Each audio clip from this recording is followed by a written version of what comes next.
Pues buenas tardes, soy Gemma Carrasco, coordinadora del programa de familias colaboradoras en Crecer con Futuro. Esta es la última sesión de este día intensivo que hemos tenido aquí en Zoom. Estamos grabando esta sesión para poderla después publicar en nuestras redes sociales. Y bueno, esta última parte la vamos a dedicar a hablar sobre el colectivo, sobre los niños y niñas que están en situación de desamparo, especialmente los menores que viven en centros de protección de menores. Y nos vamos a centrar un poco en su historia de vida. Vamos a hablar de sus orígenes, de cuáles son los motivos por los cuales estos niños y niñas pues, son declarados en desamparo y son retirados a su familia biológica. Y para que conozcáis un poco cuáles son los motivos por los que estos niños y niñas están en centros de protección. Hay mucha confusión con respecto a esto, ¿no? Hay personas que piensan, me imagino que lo habréis escuchado y los medios también pues no ayudan mucho a esto en este sentido, y hay gente que piensa que los menores que están en centro pues son delincuentes. Bueno, nada más lejos de la realidad, ¿no? Estos niños y niñas vienen de familias desestructuradas. ¿Y esto qué significa? Pues que vienen de estructuras familiares en las que los roles no están bien establecidos, en las que las personas adultas referentes, que son las responsables del cuidado y la atención, no están proporcionando el cuidado y la atención que cualquier niño o cualquier niña necesita y merece, además, porque es un derecho de la infancia, el ser cuidado, el ser cuidada. Y esto podríamos decir que es lo que tienen en común la familia de estos niños y estas niñas y por lo tanto estos niños y estas niñas, ¿no? Que vienen de familias desestructuradas, que no han sido cuidados y protegidos como todos los niños deben serlo. No es su responsabilidad y probablemente pues su familia también vengan de una situación en la que tampoco les es fácil proporcionar esto que estamos hablando a sus niños. Yo he trabajado en centros durante muchos años, al igual que casi todas mis compañeras aquí en Crecer con Futuro, que trabajan en el programa de familias colaboradoras, tienen experiencia de muchos años en centros de protección. Y a mí me ha costado muchos años entender un poco, ¿no? Cómo es posible que un papá, que una mamá, que se supone que son los que tienen que proporcionar todo este cariño, esta atención y esta protección, no lo hagan, ¿no? Muchas veces he estado enfadada por mi falta de experiencia, por mi falta de madurez también, con la familia. Y ese enfado venía de una falta de conciencia sobre la realidad que hoy, después de tantos años, pues ya por suerte, pues he trabajado un poco y ya tengo un poco más de conciencia en ese sentido, ¿no? A mí me ha servido mucho y lo comparto, porque creo que puede servir a las personas que se puedan interesar por la vida de estos niños y estas niñas. Me ha servido mucho pensar en esos padres y esas madres como niños y niñas. Esos papás y esas mamás también han sido niños y niñas.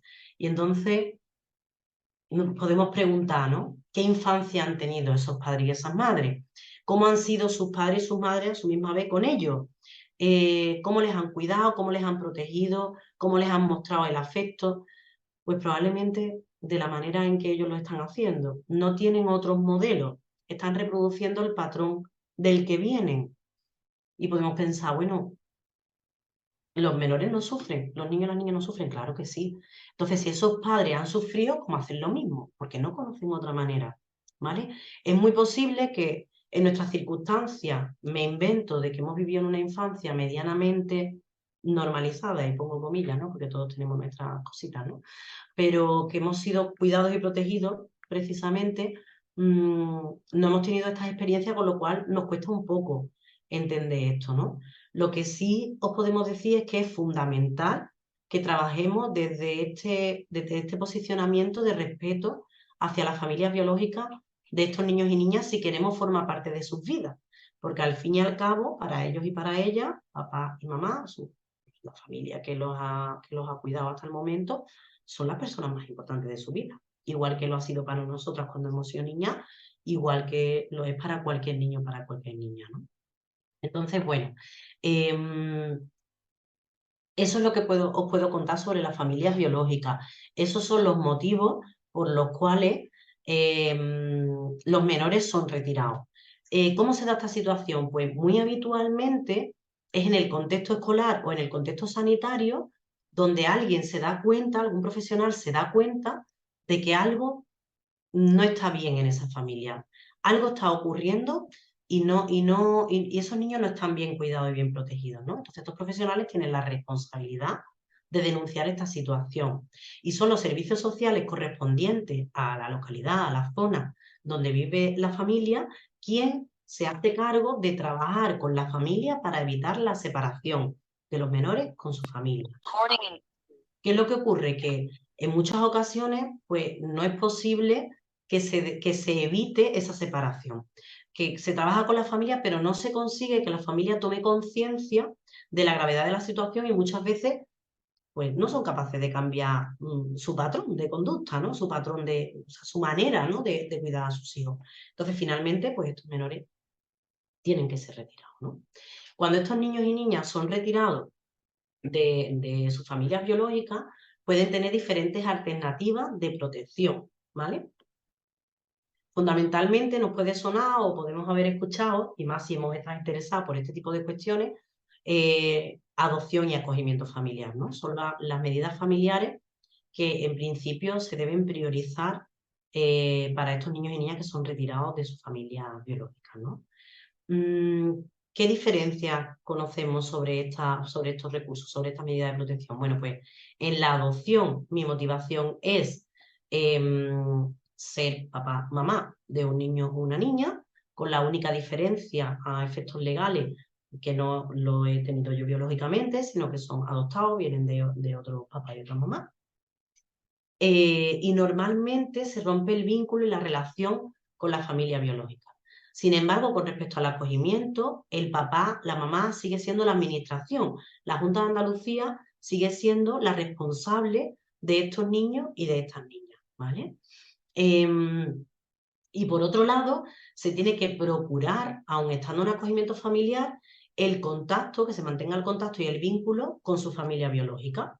¿En qué medida? Depende de cada caso. Todo esto siempre, en estos temas además, es muy difícil generalizar porque cada situación es distinta, cada caso es diferente y cada realidad familiar y cada menor necesita algo diferente, ¿no? Entonces hay veces que los menores pues tienen contacto estando en acogimiento con sus papás, con su mamá, con sus abuelos, con unos tíos. Depende de quiénes sean los referentes afectivos de estos menores, pues se debe mantener por parte de la familia de acogida esta relación con la familia biológica. No la propia familia, sino que la familia debe facilitar estos contactos y hay entidades que se encargan de acogimiento familiar, que nosotras en Crecer con Futuro no nos encargamos de eso, sino que nos encargamos del programa de familias colaboradoras.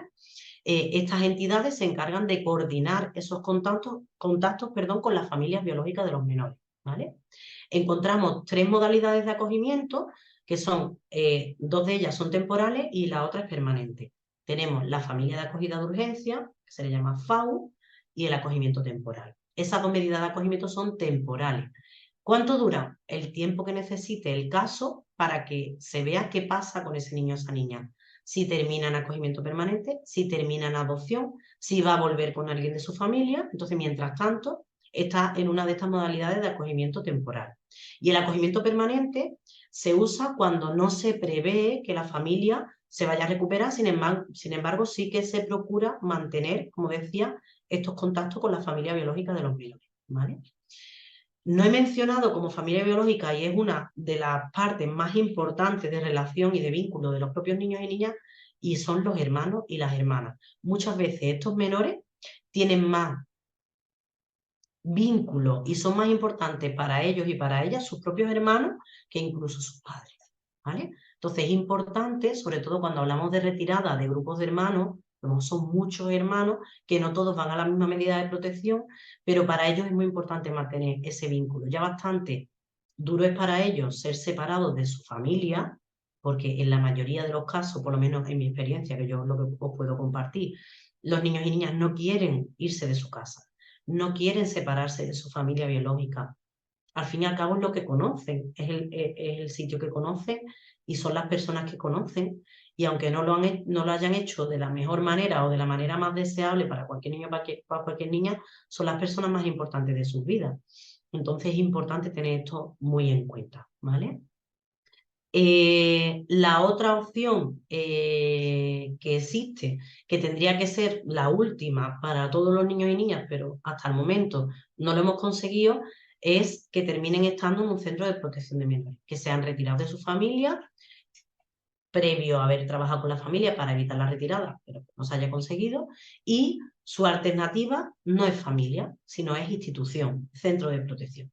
¿Esto por qué puede darse?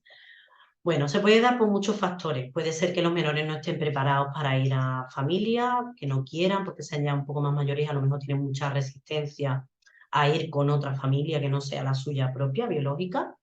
Pero también hay una problemática bastante importante y que por eso, por desgracia, hablamos de que en Andalucía hay 2.300 menores en centro.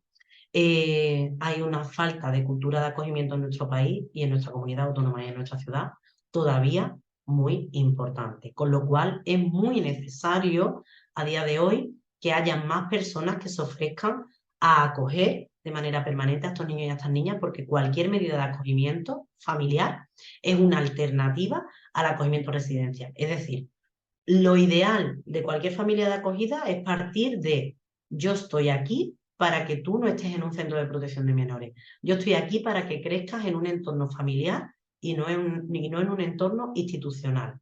¿Vale? Entonces, en este sentido, como decía, queda muchísima labor por hacer, muchísimo trabajo de visibilización y de sensibilización para que más personas puedan ofrecerse bueno, pues a acoger familiarmente a alguno de estos niños. ¿Vale?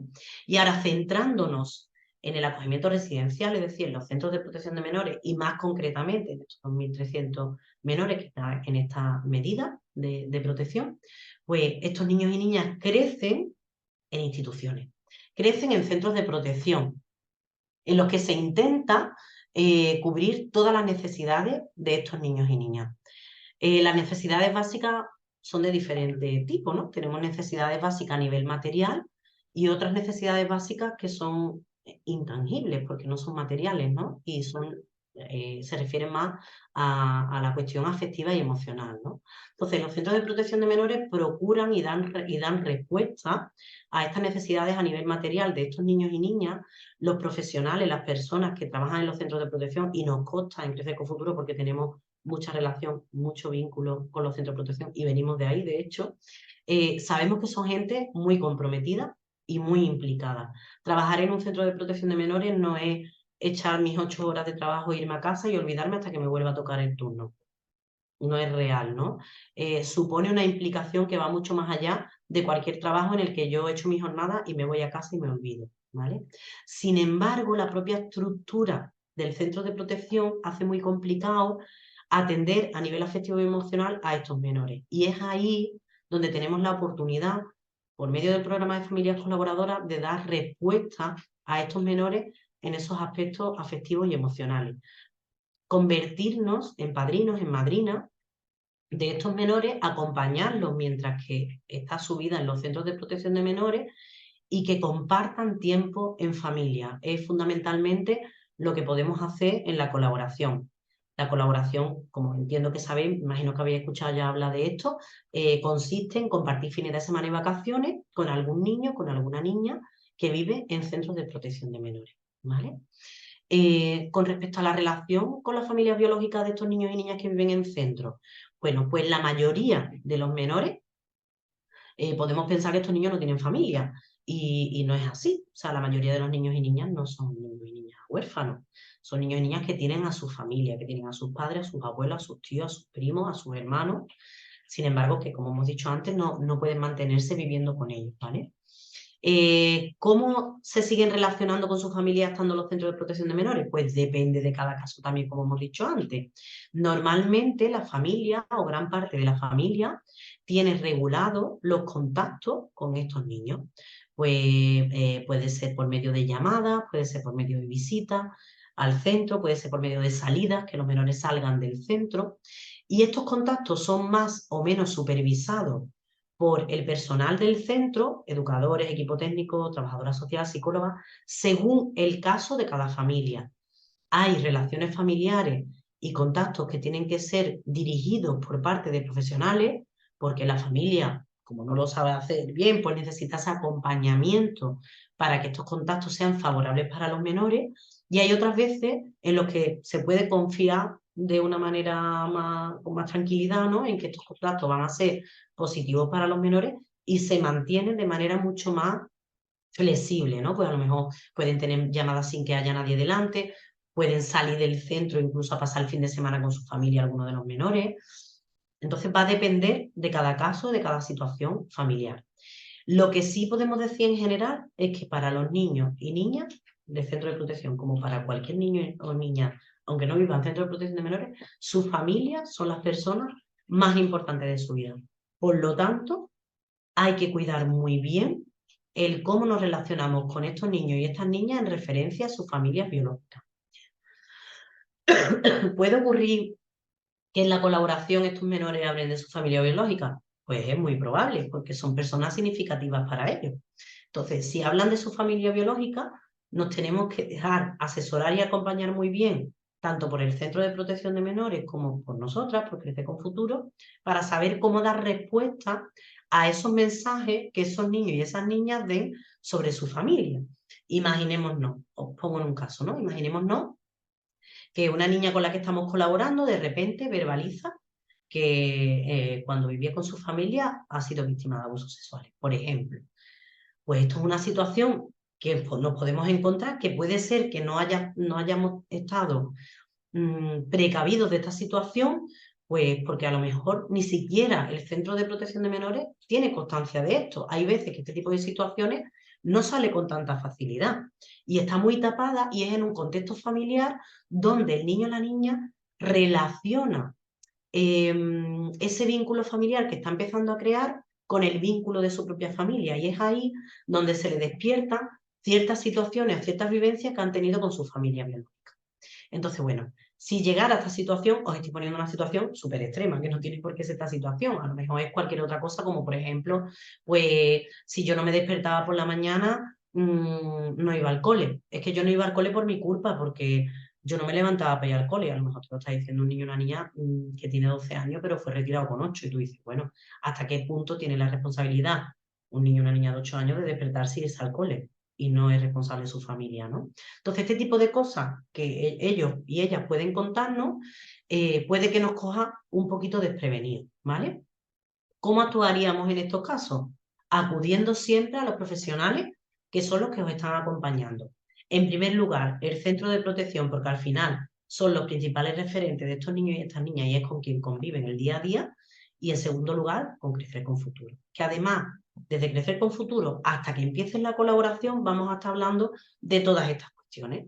Porque ahora mismo está recibiendo esta primera información de nuestra parte sobre familia colaboradora y en este caso en concreto sobre las familias de origen, pero si continuáis, si queréis continuar con este proceso, tendréis una entrevista familiar y tendréis una formación que es obligatoria antes de empezar la colaboración, donde os vamos a poner sobre la mesa ciertas situaciones que os podéis encontrar en la colaboración, para que en cierto modo podáis estar un poco más preparados para saber qué hacer.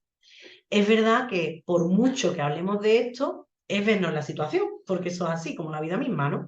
Pero bueno, siendo cautos, siendo precavidos, y muchas veces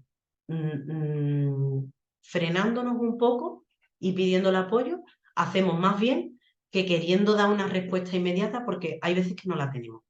Y también una de las cosas que a mí, por lo menos, trabajando con estos niños y estas niñas, siempre me ha funcionado mucho es partir de la honestidad. O sea, no pasa nada con que reconozcamos en ese momento, oye, mira, la verdad es que lo que te escucho me coge como de nueva, no sé ni qué contestarte, la verdad. ¿Cómo te sientes tú con esto? Ya está. Simplemente eso. A lo mejor simplemente con esa respuesta, o mira, la verdad es que yo voy a ver cómo yo te voy a poder acompañar en esto. Y voy a pedir el apoyo necesario para hacerlo lo mejor posible contigo y que tú te puedas sentir mejor con respecto a esto. No tenemos que tener la respuesta correcta porque somos las profesionales. Y hay veces, muchas veces, que no la tenemos o que incluso nos podemos equivocar, pues cuanto más vosotros y vosotras que no sois expertos en estas cuestiones y que evidentemente necesitáis ese apoyo y ese acompañamiento. ¿Vale? Entonces, básicamente, como resumen y a tener muy en cuenta, ¿qué es muy importante sobre el origen de estos niños y estas niñas? Uno, y hago un resumen. Lo que tienen en común es que vienen de familias desestructuradas, Dos, esa desestructuración familiar muy probablemente viene de generación tras generación reproduciendo un mismo patrón y la propia familia no conoce otra manera y no sabe hacerlo de otra forma, ¿vale? Tres, tenemos que trabajarnos a nivel personal, si queremos colaborar con estos niños y estas niñas, el respeto hacia la familia biológica, porque para ellos y para ellas, como para cualquier niño, son las personas más importantes de su vida, con lo cual merecen todo nuestro respeto, ¿vale? Cuatro, los contactos con la familia biológica, la familia de origen, se mantienen siempre que sean posibles y nos podemos preguntar, porque esto yo trabajando en centro también me lo he preguntado muchas veces, hace ya años, ¿no? Al principio de trabajar en esto. Y yo decía, joder, ¿y le vendrá bien a estos niños tener contacto con su familia? Si, ¿qué les aporta? Si al final, o a lo mejor vienen mal de las visitas, se sienten mal. Claro, se sienten mal porque ellos no quieren estar separados de su familia. Es por eso, por lo que se sienten mal. ¿Les viene bien? Es que son sus referentes vinculares. Es que aunque no lo hagan bien, hay un vínculo. Entonces, les hace más daño romper ese vínculo que mantenerlo, aunque estas referencias familiares no sean las deseables para que ellos reproduzcan en el futuro. Y es por eso que queremos acompañarlos por medio de este programa de familias colaboradoras para que tengan otros modelos familiares. Ahora bien, la relación es importante mantenerla porque para ellos es el vínculo más importante de sus vidas, ¿vale? Cinco, que es también fundamental que tengamos en cuenta, que no solo hablamos de familia de origen con respecto a las personas adultas, que familia de origen también son los hermanos y las hermanas. Y hay veces que grandes grupos de hermanos o grupos de hermanos con mucha diferencia de edad van a recursos distintos, van a medidas de protección diferentes y ese vínculo necesitan mantenerlo porque para ellos sus hermanos puede que sean lo más importante. Muchas veces pasa que los hermanos mayores hacen de padre y madre de los hermanos pequeños. Fijaros hasta qué punto puede ser importante la figura de hermano pequeño para los mayores o de hermano mayor para los pequeños en este sentido, ¿vale? Y seis, el acompañamiento y el asesoramiento y la apertura y la prudencia son fundamentales cuando sale alguna cuestión en la colaboración sobre la familia de origen. Entonces, por eso es tan importante todos los pasos previos a la colaboración. La formación es obligatoria, de hecho, y la próxima la tenemos el día, este sábado, 2 de diciembre, de 8:30 de la tarde, de 8:30 de la mañana, perdón, a 2:30 de la tarde por Zoom. Entonces, bueno, os diría que las personas que pudieran estar interesadas, pues que se pusieran en contacto con nosotras para que aprovechen esa formación. Y es fundamental, o sea, ese acompañamiento, o sea, esa preparación previa y ese acompañamiento posterior es fundamental para poder llevar de la mejor manera posible la relación con la familia biológica, relación en la distancia, ¿eh? Porque las familias colaboradoras no tienen por qué tener un contacto directo con la familia biológica, ¿vale? Pero indirectamente lo vamos a tener, porque los menores van a hablar de su familia, como es lógico, son las personas más importantes de su vida, ¿vale? Y en ese acompañamiento que hacemos a las personas colaboradoras, ya una vez iniciada la colaboración, hablamos de formaciones específicas de grupos de ayuda mutua y de convivencia en las que normalmente siempre sale el tema de la familia de origen. Y de hecho ofrecemos formaciones específicas en familia de origen, porque sabemos que son de las grandes dificultades que vivís en la colaboración, el no saber cómo gestionar esto, ¿vale? Entonces, bueno, ¿qué os diría? Pues que si estáis interesados en colaborar, en formar parte de la vida de estos niños y estas niñas y en acompañarlos, se requiere para ello un trabajo importante sobre la familia de origen y los orígenes de los menores. Daros cuenta que si de alguna manera juzgamos a la familia de origen de los menores, los estamos juzgando a ellos, porque ellos forman parte de su familia. Con lo cual, fijaros qué importante es, ¿no? Así que es muy, muy, muy fundamental que trabajemos esta cuestión de las familias de origen previo a la colaboración, que nos dejemos acompañar una vez iniciada la colaboración. Y bueno, y aquí estamos desde Crecer con Futuro para acompañaros en eso y para que sea de la mejor forma posible. ¿Cuál es el mayor éxito con respecto a la familia de origen en una colaboración? Que lo hemos vivido en ocasiones, no demasiado, no todas las que nos gustaría, pero en ocasiones, que haya relación entre la familia colaboradora y la familia de origen. Eso sería genial. O sea, que el niño o la niña no se sientan la tesitura de a quién elegir, no tiene que elegir a nadie. A las personas podemos ser queridas por muchas partes distintas. Entonces nos pueden querer, si yo soy una niña que está en centro de protección, pues me puedo sentir querida por mis educadoras, me puedo sentir querida por mi familia de origen y me puedo sentir querida por mi familia colaboradora. No hay ningún problema. El amor se multiplica, no divide nunca. ¿Vale? Entonces, cuando se consigue que la familia de origen respete, entienda y agradezca que existe alguien que se está preocupando por su hijo o por su hija y que le puede ofrecer algo que ellos no pueden ofrecer, abre una puerta a esa relación entre familia colaboradora y familia de origen, que es lo más sanador que puede pasarle a un niño o una niña que vive en centros de protección de menores. Y cuando lo hemos experimentado y lo hemos vivido desde aquí, desde Crecer con Futuro, es un éxito total. Así que bueno, nosotros lo que podemos hacer como familia colaboradora es estar disponible y accesible para que esto pudiera darse, siempre y cuando la familia de origen pues esté disponible, esté preparada y esté dispuesta. Así que bueno, hasta aquí esta media horita, esta sesión sobre la familia de origen y la relación y el vínculo con los niños y niñas que viven en centros de protección y bueno, la circunstancia que ha llevado a estos niños y a estas niñas a estar en centros de protección de menores. Y cortamos aquí la conexión